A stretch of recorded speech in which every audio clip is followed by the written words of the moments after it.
Welcome to the Culture, Faith, and Politics podcast. I'm Pat Kahnke, and I'm joined today by the Reverend Angela Denker. And hi, Angela. It's good to have you here. Hi, glad to be here. Yeah. Angela is a journalist, and she's a Lutheran pastor who lives here in the Twin Cities. And am I right? Do you pastor a church like out west of town? I did. From Okay. 2019 to 2023, I was Okay. pastor of Grace Lutheran Church in a little town called Brownton. Okay. But eventually, the commute just got to be a little too much, and they really needed somebody in their community. Okay. So I left there. I missed them, but I am now serving as pastor of public theology and visitation at Lake Nokomis Lutheran Church in South Minneapolis. Oh, okay. Okay, good. That's good to know. That might relate to a question I'm going to ask later, actually. So I'm glad to know that. And I've been wanting to talk to you for a few years. Today is the first time we're talking in person. You might not remember, but we connected a few years ago because I wanted to interview you about Red State Christians, that book.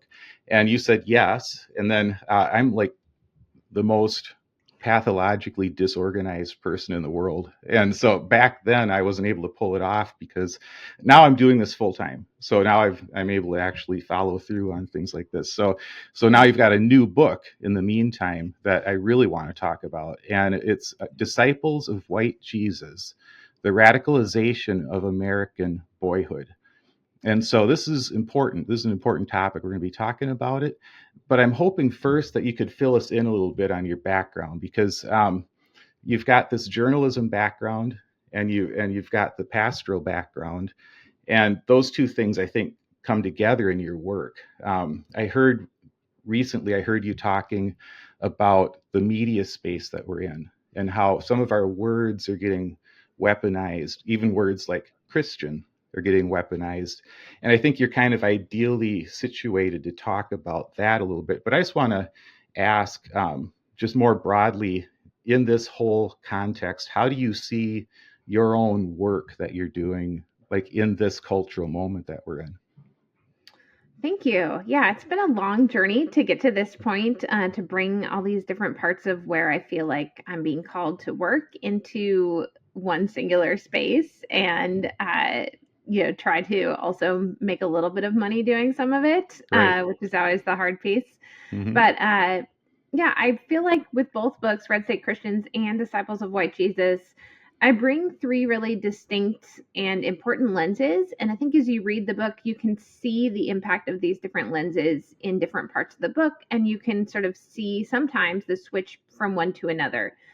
So certainly my undergraduate degree is in journalism. I spent a few years working in daily newspapers, beginning in sports reporting, which was a great place, not only to learn about masculinity, but also to really be vetted as a reporter, and spent my fair amount of time in hockey locker rooms, which was good preparation for the rough and tumble life of ministry. Mm-hmm. But also I think it's important for people to know that I always do have to tell people I experienced such worse sexism in the church than I ever did in the locker rooms. Okay. And I think there's this idea that masculinity, when it's forged in these hyper-masculine spaces like professional athletics, that carries with it a sort of bravado and machismo. But actually what I have found is that it's people who are trying to be that way, but maybe feel like they have their own personal inadequacies where they have much that stronger sense of overcompensation. So that's so true. I have a friend who is a very good wrestler, judo and all that kind of stuff. And he told me that the nicest kids at his school were the guys who were in wrestling, who had worked out all of that stuff. So anyway, yeah. Yeah, no, I agree with you, and I'm so grateful for that formation and for the people that I got to work with in that space. And then I continue to be a journalist, working as a columnist for the Minneapolis paper, and so I bring that lens of like a reporter and really wanting to listen, to ask questions, to be curious about what I'm finding. And then the other lens is that of a pastor and of a theologian, and so looking to understand where is God operating in this space. I think we've put sometimes too high of a false wall between religion and then journalism. Mm. And many journalists are very hesitant to look at the role of religion in people's lives. But the reality is, as an American culture, even as we have a culture where fewer people are going to church, there's still a big influence of how people view God, how people think about God impacting their lives, and how they understand God really influences how people see things like gender roles. So I bring that lens. I bring, study 4 years training for a master's of divinity, over 10 years as an ordained pastor in the ELCA Lutheran Church, served number of congregations. And it's that mix between both the theology as sort of a way of thinking about the world and understanding how the Bible impacts how we think about the world, and also that pastoral lens of really wanting to care for people, to really understand where people are coming from, to exercise empathy. So that's the second lens. And then the third is really that personal lens of, I come from the Midwest. I come from a family of mixed political background of both rural and suburban, urban, Midwestern roots. A lot of family members who've grown up on farms, grown up, in rural America. And so that lens, when I'm bringing to bear, covering right-wing Christianity, conservative Christianity, it's not just a theoretical lens. It's also, this is part of my story. This is my family. This is how I grew up. These are people I've pastored. So that's that personal lens is really important to me as well. Yeah, and I can really relate to that. Probably even more than you in some ways, where I just say, these are my people. These are my people that I'm talking to and that I'm talking about. Sometimes I'm talking to them, sometimes I'm talking about them, but they're my people, and it's personal. So thank you for that. And one of the things I'll just say right off the bat is that if you're looking for like solutions today, exactly how to correctly raise up a young boy, that's not what Angela is offering here, although she has a lot of really good advice, a lot of good insights. But one of my favorite lines from your book came from the conclusion, actually, where you're talking about how we can't just solve like complex cultural issues with a prescription from the drugstore, or with a list like 15 ways to stop your son from becoming a white supremacist. It's the line that you said was, there's value in a lot of different approaches, but you said only the stories can save us. See, you're speaking my language when you talk that way. That's how I think. That's how I relate. And so you do tell a lot of stories in the book. You share a lot of people's stories. And I really appreciated that, because there's, as I'll point out in a little bit, there's definitely like a prophetic element where you're coming against some things, and you're showing some things that are really dark and really ugly about white, Christianity. But you're doing this pastoral thing of allowing people to tell their stories, and we can almost watch as people are working out some of their beliefs, and you're just sharing their words, and there's wisdom in that. And so I just think that's really, I mean, is that pretty much your approach? Is that how you would describe how you approach this? Yeah, that through line from Red State Christians, which was sort of retracing the 2016 election and the emphasis and influence of Christian voters, and then into this new book, Disciples of White Jesus, the through line for me is that I really want people to be able to see themselves in that which they might abhor, or in people they might think, oh, that person is really awful. I have nothing in common with them. Because, theologically, if we look at the gift of the incarnation and of Jesus coming to earth and of God dwelling among us, that gift is that God wants us not only to see God's image in one another, but to see ourselves in one another. And that starting point of beginning to have some sort of connection to another human being brings us an opportunity for hope, for connection, for recovery. And so I think that's really an important starting point. And our first reaction often when we hear something that's really ugly or troubling or dangerous or violent is we want to distance ourselves from it. That first reaction often when people will hear about, for example, a violent act of white supremacy or an act of domestic terrorism, people will say, "Oh, I'm not racist." And Right. it's like we're trying to inoculate ourselves from being connected, when that first reaction stops us from being able to investigate and look at what historically has been taught in our churches. What are we misunderstanding about God that's causing us to create systems and structures and institutions and belief systems that privilege a hierarchy with white people and with men at the top? And how is that stopping us from being able to live into God's vision for humanity? Yeah. Yeah, and that's what I found in this book. It's these are complex issues. They're really complex. And the stories, help because it shows that we're all kind of working through this stuff, but we can also get somewhere. We don't have to like throw our hands up and say, well, it's just too hard. We can get somewhere. And this week on this channel is interesting for me because I've got 3 interviews. You're the second of 3 very different people. So in a couple of days, I'm going to be talking with Dave Johnson, who used to pastor Church of the Open Door in the Twin Cities. He and I are going through a regular discussion, like chapter by chapter, of Matthew Taylor's book, The Violent Take It by Force, about the New Apostolic Reformation. So that's like this. So I'm learning about this one wing of the church, that right now is pretty whacked out, I think, and doing some damage. You don't have to agree. I'm just saying that.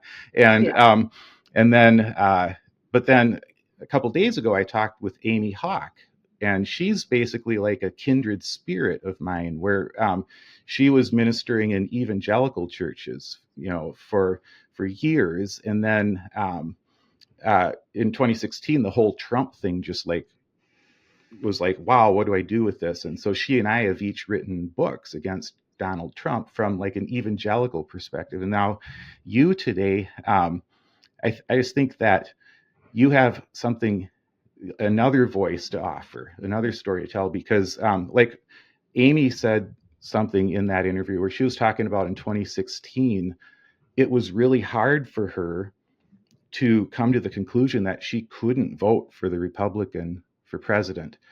And I said, I know a lot of my listeners are not going to be able to relate to that statement, but I can relate to it because that was my world, and I'm just guessing you've probably come from, well, you say you come from a mixed background politically, but the churches that you're in, I'm guessing people don't struggle so much with how do I not vote for a Republican? You come from a different world slightly than mine, and I just think it's a valuable thing to talk about this stuff. And maybe you would put it differently. I don't want to define you. How would you say that? Yeah, it's a mix. I will say, when I wrote Red State Christians and when I was pastoring in Orange County, California, the church that I was pastoring at was a Lutheran church, but really operated more like an evangelical church. Okay. And most of our staff came from the Bible Institute of Los Angeles, home to John MacArthur. Okay. And, that part of conservative Orange County where Christianity and conservative Christian culture schools are really steeped. So I do think, it's just interesting, and I think it's good that we talk to one another, especially across some of these lines of like evangelical mainline, because people make assumptions. I remember when I came to small town Minnesota, and people would say, "Oh, you were in Southern California. That must have been really liberal." And I was like, "Well, not necessarily." Right. There's different perceptions people have about one another, and even within the ELCA, in much of the country, first of all, people think they hear you're Lutheran and they say, "Oh, is that Christian? What is that?" Now in Minnesota, it's and in the Dakotas and parts of the Midwest, it's a more dominant group, and people have thoughts like, "Oh, maybe the ELCA is a very liberal denomination," but in fact, even in 2024, over 50% of ELCA church members voted for Trump. Interesting. Okay. So we do have And the church that I pastored in rural Minnesota, of course, that was a county where over 2/3 of folks voted for Trump. Yeah. Now I'm in South Minneapolis, probably in a congregation where, the majority of folks voted for Harris. But I think what you're speaking to, this blurring of the lines between, you mentioned earlier how this word Christian has shifted. I do think it's, for a lot of people, become a political term, especially in white Christian circles. And this idea that Christianity and republicanism are inseparable, Right. I think was something, that certainly colored my growing up experience in the suburban Twin Cities. I went to, Baptist Bible camp, went to youth group at evangelical churches, went to the University of Missouri, where most of my friends were Southern Baptist. So I think that conflation of terms is really dominant. But then it gets turned upside down, because a lot of my pastoral colleagues, when they'll try to bring any kind of criticism of right-wing politics into their churches at all, or suggest, make any kind of pushback to some of the dominance of folks just assuming that anything that is Republican is therefore Christian, then people will say, well, that criticism is political, but not the alignment of churches explicitly with the Republican Party. So we could do a whole podcast on this. Yeah, and that you're describing the world that I'm living in right now. And there is something that that you and I share that people might not realize in this conversation, and that's this idea of de-radicalization. So the subtitle of your book is The Radicalization of American Boyhood, and you talk about de-radicalization towards the end.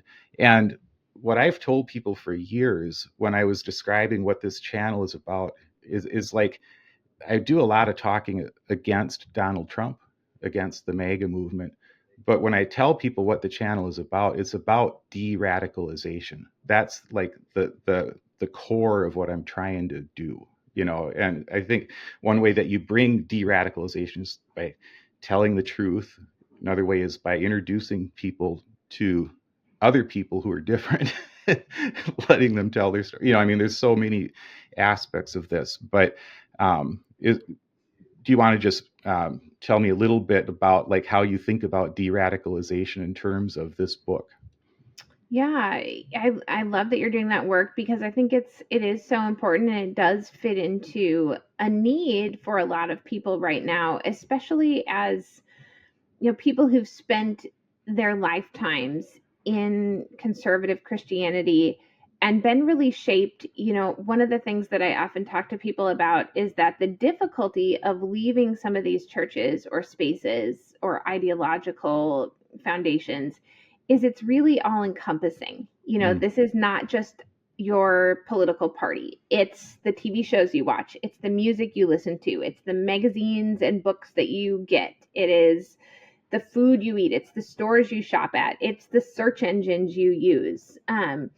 There's been a large effort from the publishing industry, from media outlets, to create an entirely separate ecosystem for right-wing Christians, such that people feel like they're living in two worlds that don't often communicate. And there's a big lack of trust in between those spaces, and a lot of assumptions get made across those lines. And so that's why I think the work of folks like you, someone else I really appreciate is Tia Levings. She does a lot of work helping people understand what it was like to really live in a home and in a marriage that was shaped by Christian fundamentalism and by a belief system that really subjugates women and forces them to live sort of that trad wife lifestyle, which has been popular now on social media. And I think just some of that explaining and listening to one another is really important.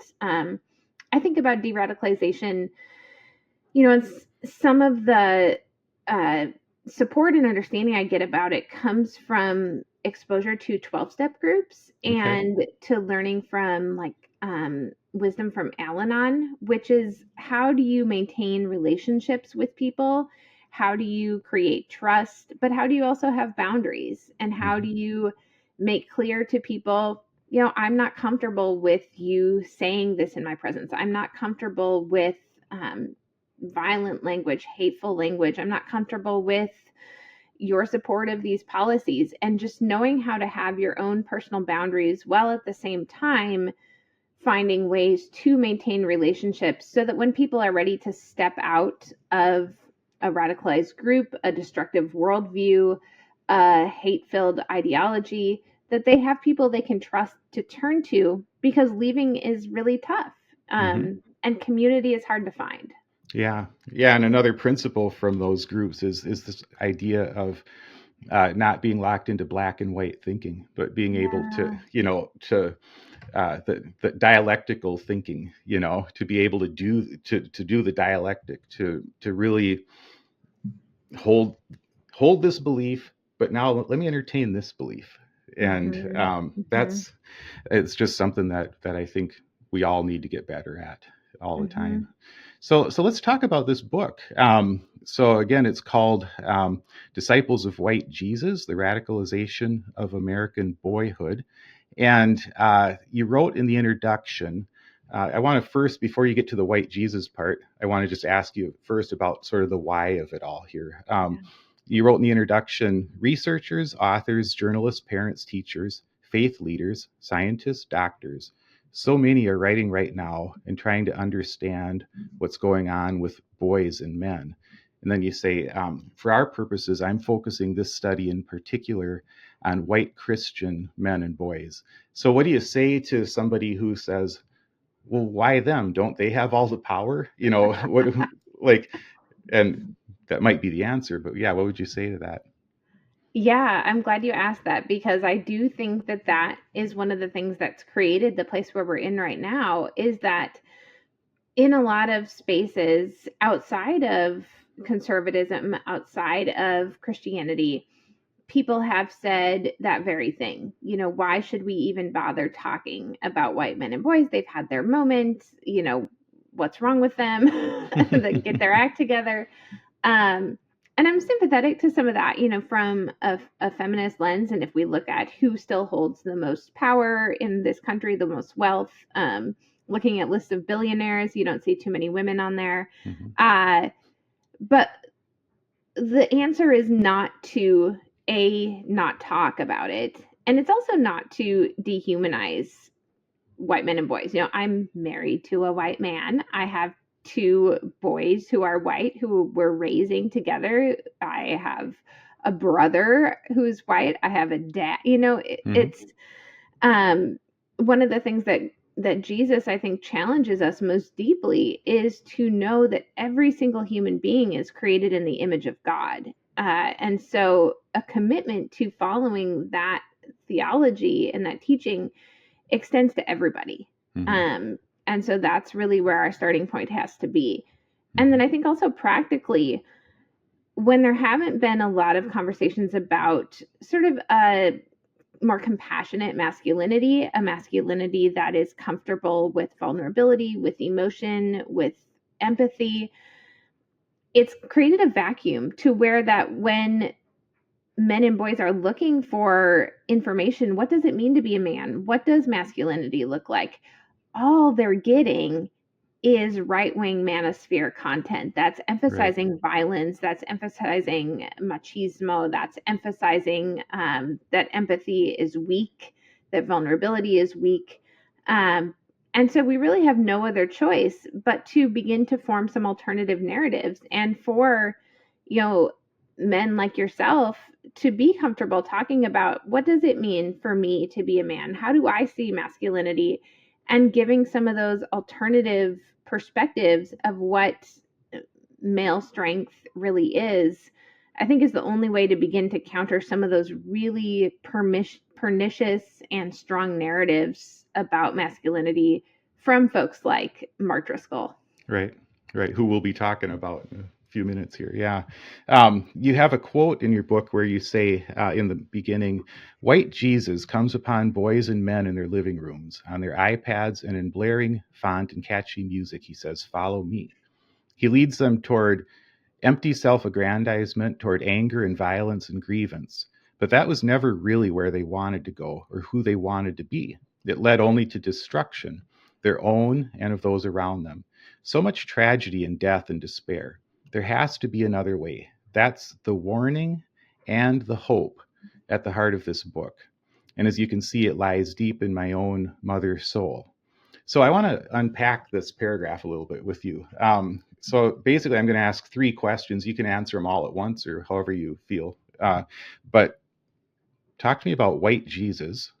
How is white Jesus different than the Jesus of the Gospels and the Jesus that you teach at church? And then second, talk to me about that warning. I'm sure it's wrapped up with the white Jesus thing, but what is the warning that's sort of at the core of this book? And then third, it's what is the hope that at the core of the book? So yeah, if you could just talk about that. Yeah. Yeah, I couldn't believe, when I started telling people inside and outside the church, outside Christianity, that I was going to be writing about masculinity and radicalization and the role of Christianity. I was really surprised by how many people, their response to that was, "Oh, are you going to talk about white Jesus?" And it came from people who maybe you wouldn't expect, or people who weren't steeped in this kind of language. But white Jesus, as sort of a placeholder in American culture, has come to mean for a lot of people sort of Jesus constructed in the image of powerful white men themselves. So Kristen Dumais, of course, sort of started this conversation with Jesus and John Wayne. The TV show Reservation Dogs, they had an ongoing episode around white Jesus how white Jesus appears in the imagination of indigenous people in America, and how white Jesus was used as an excuse for taking their land, for forcing them out of their homes, for taking their children away. And so the way that I see white Jesus too is it has a long historical tale. People want to sort of think in America, we tend to be very like self-focused. And so we think this is an American phenomenon. This is all related to Trump. Trump has certainly latched onto it, but I think it's important for people to know this is not merely a partisan conversation. It's not about Republicans versus Democrats. White Jesus goes all the way back to the Roman Empire and this shift that occurred when the Roman Emperor Constantine decided to take on Christianity on his deathbed. And Christianity goes from being this persecuted minority religion within the Roman Empire to being the religion of empire itself. From that, we get a Catholic Church who becomes the largest landowner in Europe. We get a Holy Roman Empire with an emperor who sees himself as appointed by God. And so this legacy of white Jesus is this idea that, if we even look back to the temptation of Jesus by the devil and all the promises that the devil makes him about power, about greed and gluttony and power over others, that is what white Jesus offers is really this access to power and wealth. It's connected to what we call in Lutheran theology, the theology of glory, in contrast to the theology of the cross. And it's also connected to the prosperity gospel, which is popular in America today, and which Trump has really successfully merged with traditional conservative evangelicalism. He's brought in these prosperity gospel preachers together with conservative evangelicalism to create kind of this juggernaut of white Jesus in American culture and politics. Yeah. I love that you went to that story of the temptation of Jesus, because that's how I started my book in 2020, Mega Seduction. That's why it's called Mega Seduction, Resisting the Debasement of the Christian Conscience. And I start with that story of Satan offering Jesus all the power in the world and stuff. So I see things so much the same way you do. And it's interesting when you say that Trump has managed to bring together these people these people do not see things the same way in many ways, the prosperity gospel and then the evangelicals who don't go in for that. So it's like, what do they have in common? Well, what they have in common is a desire for power, I think, and probably a few other things. But you're right that he found a way to bring those together. So, yeah. So I want to talk about the main tension, I think, in this book, which is that I just imagine as you're writing it, this would be what I'd be dealing with if I were writing it, is that the people who already agree with you are going to be receptive. I deal with this all the time, too. The people who already agree with you are going to be receptive, but the people who don't agree with you, because of the difficulty of some of the topics you're covering, they're going to be kind of hair triggered to just reject your message, and it's not like you have easy answers either. It's not like you can say, well, the problem is that you thought 2 + 2 = 5. Now that I'm telling you 2 + 2 = 4, we can just move on. It's not like that. And this is complex stuff. I was going through a thing at my church years ago with the elders, and I went to somebody else to ask for help in sorting through this thing. And he said, well, tell me about your elders. And so I told him, and he said, so a bunch of engineers, right? Sounds like. And I was like, yeah. And he said, the problem that you've got is you guys are trying to deal with a complex situation. They're gifted at dealing with complicated situations. Complicated situations, no matter how complicated, there's a route through, there's a path through. Complexity, ever shifting human relationships, and so you've got to realize you're dealing with something complex here and not try to solve it like an engineer. And I was like, that was really helpful to me. And so the way that I see your book is that you're wading into some really complex things with like landmines all over.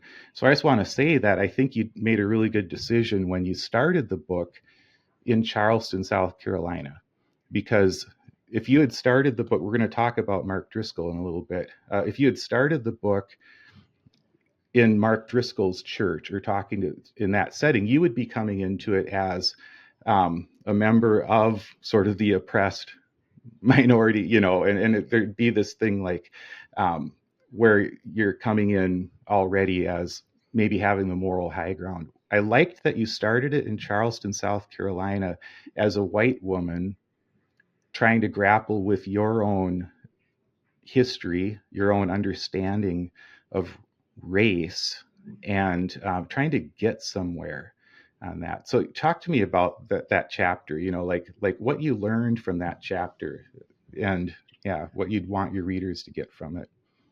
Yeah, I mean, I was nervous to go to Charleston and especially to go to Columbia, South Carolina, which so I began the journey in Charleston, spent some time at the Citadel interviewing cadets there. Rich place to understand the history of American masculinity and Christianity's role in that. Also went to pay my respects at Mother Emanuel, which is the site, of course, of one of the most horrific acts of white supremacist violence in American history. Church shooting that occurred after the shooter spent time in Bible study with the pastor and leaders of this historical Black congregation that has been a powerful witness to Jesus' gospel as lived out in the Black church for hundreds of years. And then I had to go to Columbia. And the reason I had to go to Columbia was to visit the congregation where the shooter was baptized and confirmed, and where his family has played a role for, again, many generations. And what's also important to note is that I went to Charleston and to South Carolina, not just as, a white mom, a Christian, a mom of white boys, but also as a Lutheran who shares the same denominational background as this shooter. So it was, and I noticed, when it came out that this shooter came from the same church background as I did, there was again that desire for distancing by a lot of folks, and this wanting to say, well, he wasn't that involved. And what was really powerful for me was getting to speak extensively with the pastor of that church and to really wade through his own feelings of guilt, of shame, the depth of shame and the ways that shame causes us to silence important conversations, and it stops us from moving forward in this path of repentance and repair and grace and forgiveness. And it also, as you said, helped me to be able to see some sort of example of how interconnected all of this was, because that pastor not only had pastored this shooter and his family, but he also had a relationship with the pastor of Mother Emanuel, who was killed. Right. And so it was just this reminder that we can't escape from this cycle of religious-based violence. And when we embrace a faith that is rooted in violence and hatred and hierarchy, it's going to come for us as well. We can't escape it. Mm-hmm. Yeah.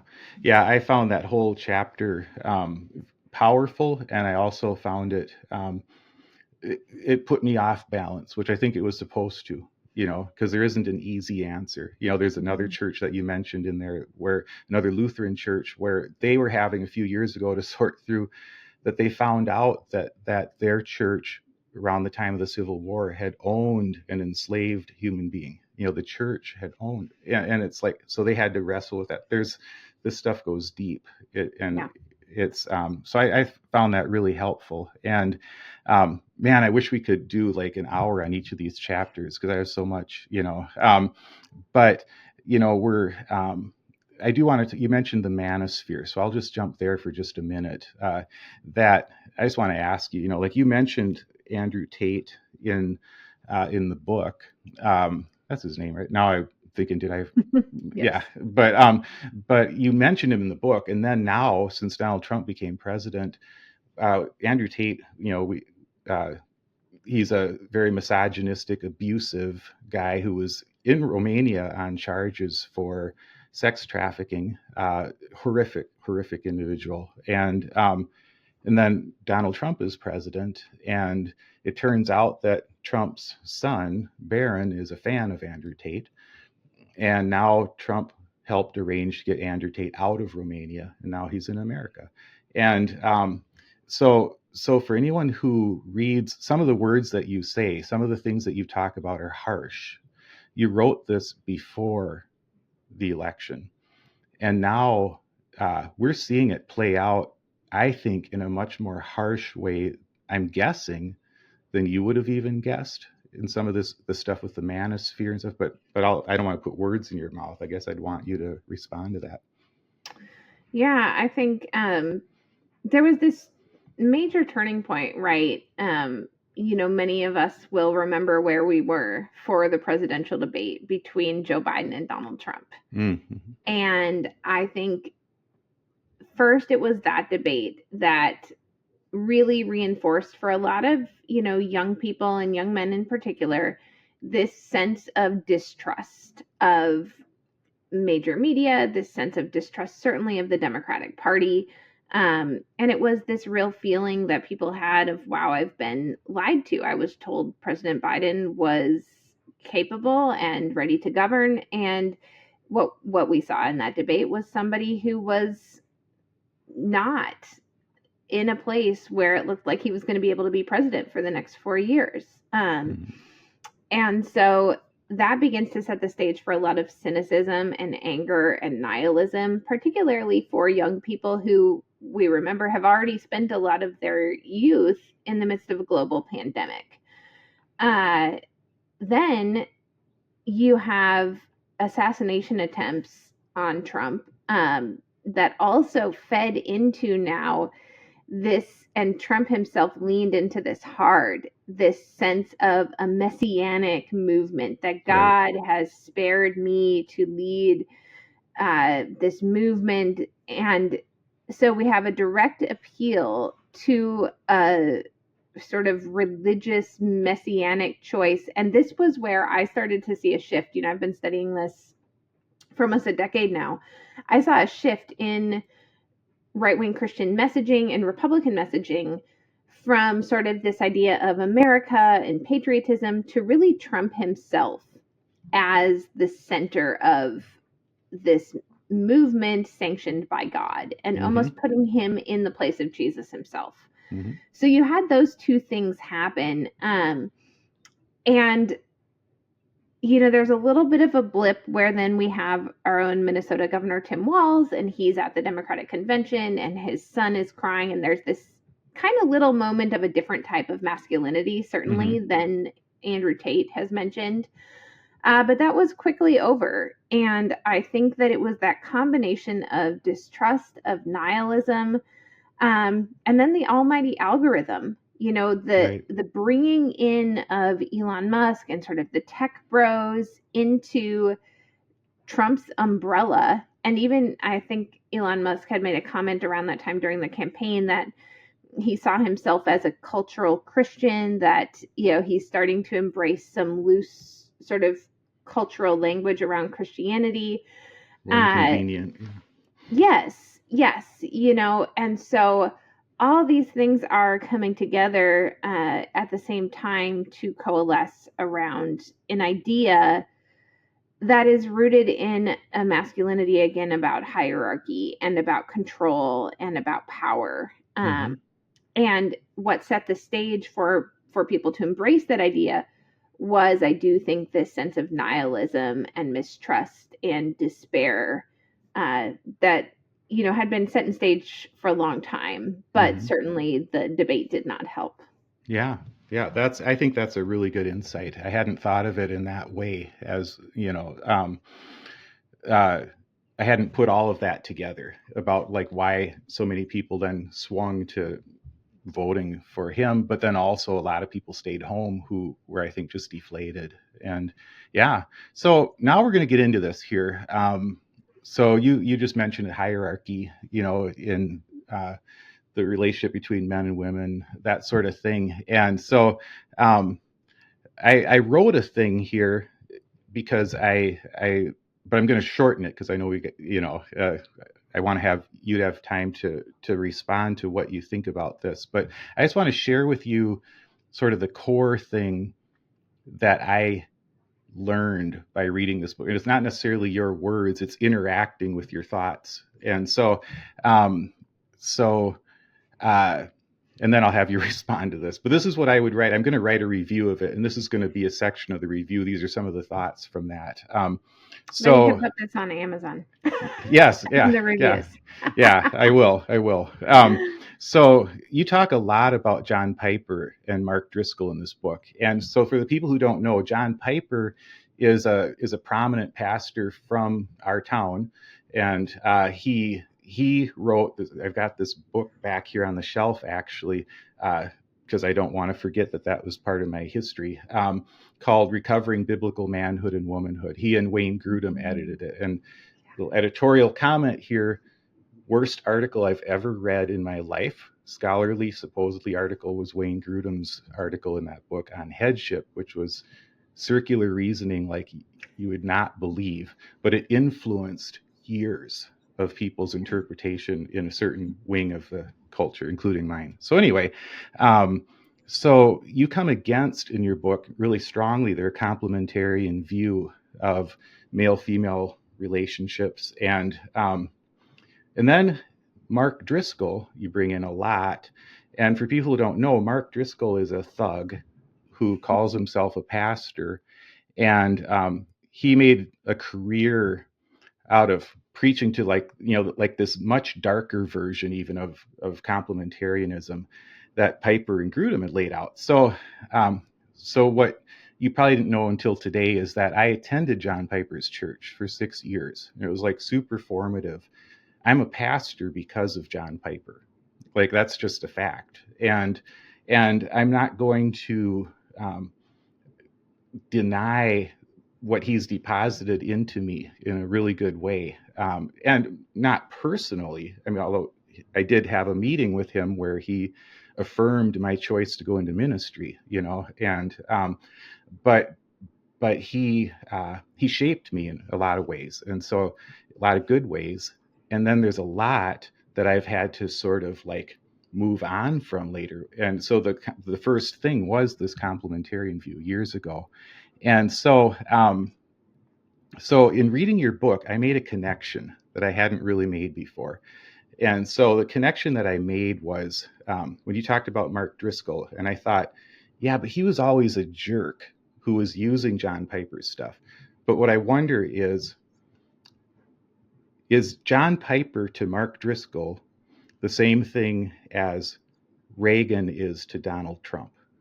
And let me explain. I believed in that John Piper was trying to improve on like what he would call traditional patriarchal things, you know, and but the what Mark Driscoll took from his teachings and then did this really dark thing with, I think my big question that I'm sorting through, and your book is helping me to sort through, is um, did Mark Driscoll distort John Piper, or did he reveal what was in that theology? And so the same with, I was a big child of Reagan. I voted for Reagan in 1984, and he was the first one to use the phrase "Make America Great Again." Did Donald Trump distort the core of Reagan's message, or did he reveal it?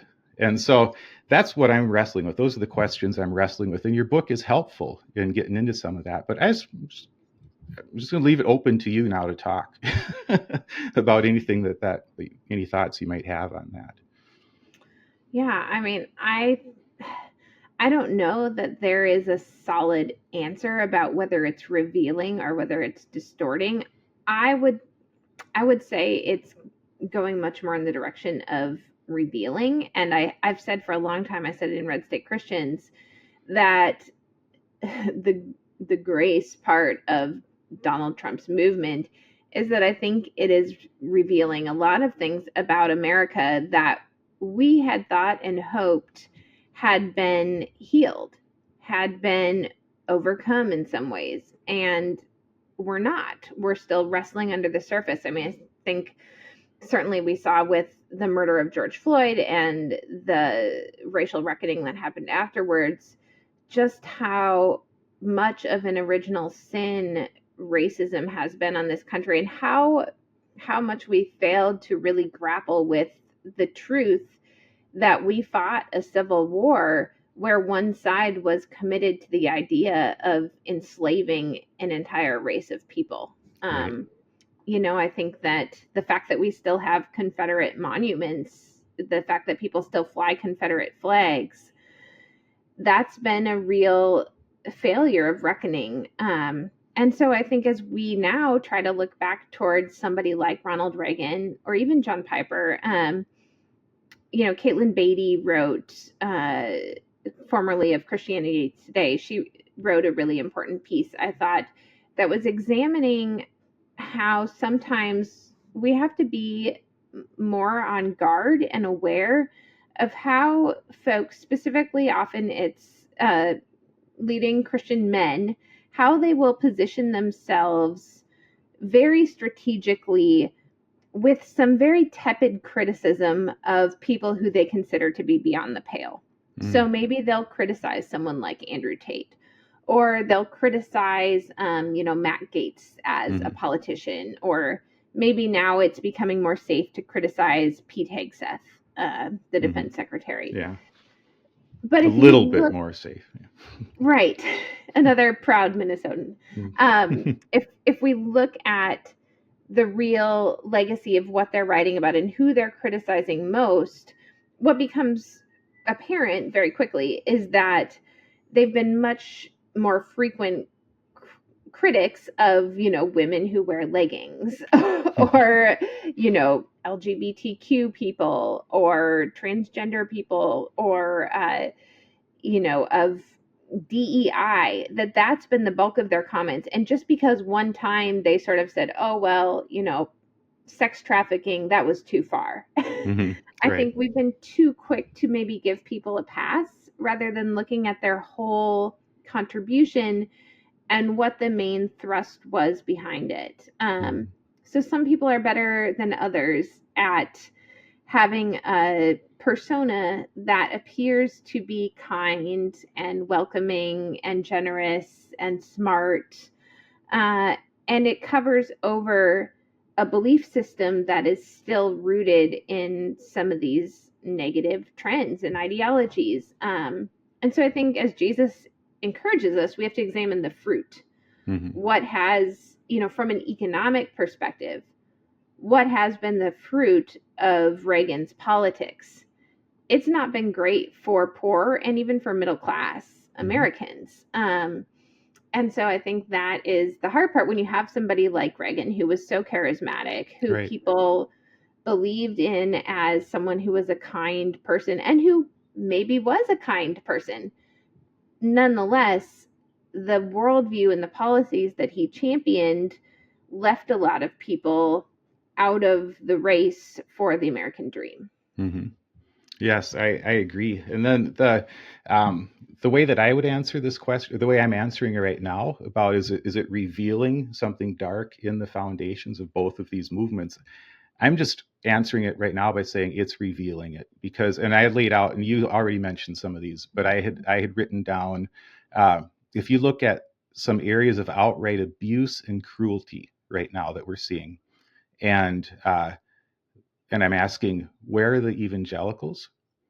Where are the people who used to call themselves conservative Republicans? When we see people being abused around the immigration issue in a huge way, and the whole manosphere thing you talked about, the war against DEI and CRT, and demonization of LGBTQ, women's rights are being rolled back. I'm not just talking about abortion; that's a complex issue.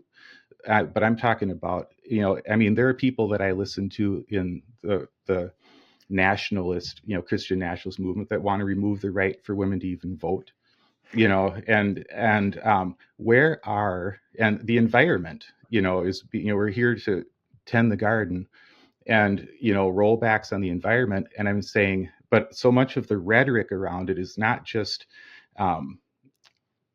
different, it's cruel.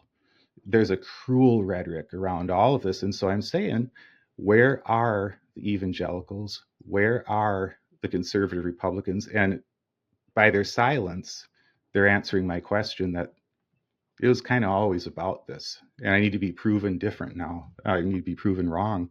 But I've been watching this for many years. And so anyway, do you have 5 minutes to answer a question for me at the end here? Or do you have to go? Okay. So I just want to, there's so much in this book that we could do an hour per chapter easily. So I just want to ask you, if you imagine for a minute that you get asked this Sunday to preach at two different churches. Okay. One of them is like a white evangelical church in the suburbs where you go there and there's bumper stickers for Trump, and they call it a talk instead of a sermon, and but you're asked to share, and I want you to think about what would be your message, a few key points that you would want to tell them. But then the second church that you would go to would be one in Minneapolis, say, older congregation, but also white, maybe wealthy, maybe mainline, maybe 90% of them voted for Kamala Harris. And they're eager to hear you talk to them about what you told that first church. What message would you have for that second church? Because I think we all can learn from this. Yeah. I have a couple of key Bible texts that I like to use to help people to understand Christian nationalism, and also a second one that I'm beginning to use to speak about masculinity and about the kind of masculinity that Jesus offers. And I think the truth is, I do present to a wide variety of groups, and I would use both texts in both places. Okay. I think it's funny you said, they would call it a talk, because yes, especially as a woman, they would not be inviting me to preach. Mm-hmm. But the hard part is, that a lot of the people who attend churches that have these ideologies sort of shrouded behind the back, they're just going there because their buddies go there, or because other people go there, or because maybe they like the music, or maybe they've heard, and the messages about misogyny, the messages even sometimes about white supremacy, about, hateful attitudes toward LGBTQ people, they're sort of slid in and slipped in underneath, and it just becomes sort of part of this ethos. And what I've found too is that a lot of people get blindsided and hurt by that. Mark Driscoll famously called these are the bodies behind the bus, that the bus leaves people behind. So I think all that to say, in both places, the gospel is needed to have a function both of calling people to repentance and having this prophetic sense, but also offering a sense of comfort and redemption and love. And I think often, preachers make a mistake, and I'm sure I do it too. I'm counting myself among them, of assuming that people either need to be told they're sinners or be told that they are redeemed. And the truth is that, we all need both of those messages. All of us do. So within these two texts, and I'll say them and people can write them down and look for them. And I encourage people to, even if you're not a person of faith or you're not a Christian, nonetheless, these movements are using the Bible. So it's really important to have actual biblical text to put up next to the text that they're claiming are the central truths of Christianity. So the first one is John 18:33-38. And this is Jesus' conversation with Pontius Pilate before his crucifixion. You see in Pilate's very sneaky language, this attempt to absolve himself and the empire for responsibility for Jesus' crucifixion, to put it onto Jewish people. We see these early seeds of anti-Semitism being planted. And also within that text, Jesus very clearly says, my kingdom is not from this world. Jesus very explicitly rejects the idea that he's come to set up an earthly kingdom. So I think that text preached in both of those places is important, because this idea of theology of glory, there's an excellent book called Baptizing America that looks at how mainline denominations, congregations, in many ways sort of set the stage for Christian nationalism to take root because of their connection and access to power and their comfort with being in the halls of power of American government. So both churches need to hear that message and that rejection and that call from Jesus to be a part of a religion that's going to be persecuted, and a religion that is going to be finding itself among the poor and the rejected. And then secondly, the other text is John 11. And I'm going to review John 11:20-37. Okay.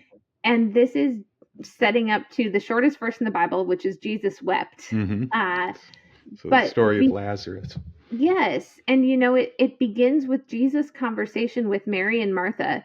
So the complementarians have to grapple with the fact that Jesus sets up his first confession of faith and his first revelation of his role as Messiah, his prediction of his own resurrection, is said to two women, and is said to these women who were close friends of his. So I think that's a really important setup.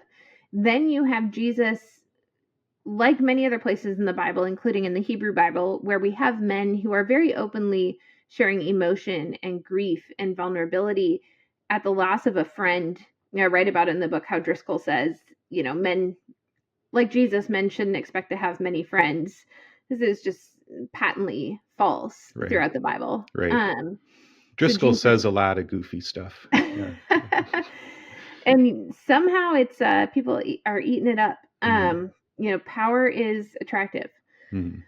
So Jesus is having this conversation. He's weeping over the death of his friend. And it was after this supposed what the world would call weakness of grief, of tears, of vulnerability, of friendship with women. Jesus then does his greatest miracle prior to the resurrection, which is raising his friend Lazarus from the dead. And that strength and that power came out of his grief and his emotion and empathy. So I'd really ask people to consider, what does it say about us if we're worshiping a God who has revealed himself in a humanity and a masculinity that looks like this? Mm-hmm. And it's a very strong contrast to the pastors that are leading these suburban megachurches. And it's also a strong contrast to the idea that the way to beat them is to join them or to mimic their techniques. Instead, right. It's to look more towards the example of Jesus. Oh, that's a perfect place to stop. So I really appreciate that. And so again, my guest today has been Angela Denker, and we've been talking about her book, Disciples of White Jesus, the radicalization of American boyhood. So thanks so much for this conversation, Angela. Thanks, Pat. Great to finally have it. Yeah. All right. Hopefully we'll do this again sometime. So thank you. Sounds good.